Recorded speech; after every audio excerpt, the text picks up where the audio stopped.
Antony కమిటీని తోలుబొమ్మలాటతో పోల్చారు షర్మిల. రాష్ట్రం రగిలిపోతుంటే సొంత పార్టీ వ్యవహారం అన్నట్టు యాంటనీ కమిటీని వేసింది కాంగ్రెస్ పార్టీ అంటూ మండిపడ్డారు. యాంటనీ కమిటీలో తెలుగు వాళ్లు తప్పితే అందరూ ఉన్నారని చెప్పారు. సమైక్య సంఘరావంలో భాగంగా శ్రీ పొట్టి శ్రీరాములు నెల్లూరు జిల్లా కావలి వచ్చిన షర్మిల కాంగ్రెస్ పార్టీపై తీవ్రంగా మండిపడ్డారు.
అంటే ఈ కమిటీ పెద్ద డ్రామా అన్నమాట.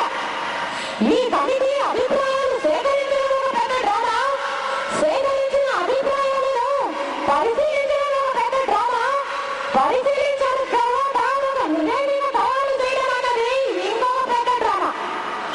ఈ డ్రామాలో మన ముఖ్యమంత్రి కిరణ్ కుమార్ రెడ్డి గారు, బొత్స గారు, కేంద్ర మంత్రులు, రాష్ట్ర మంత్రులు వీరందరూ ఓవరాక్షన్ చేసే యాక్టర్లు అన్నమాట. మన రాష్ట్ర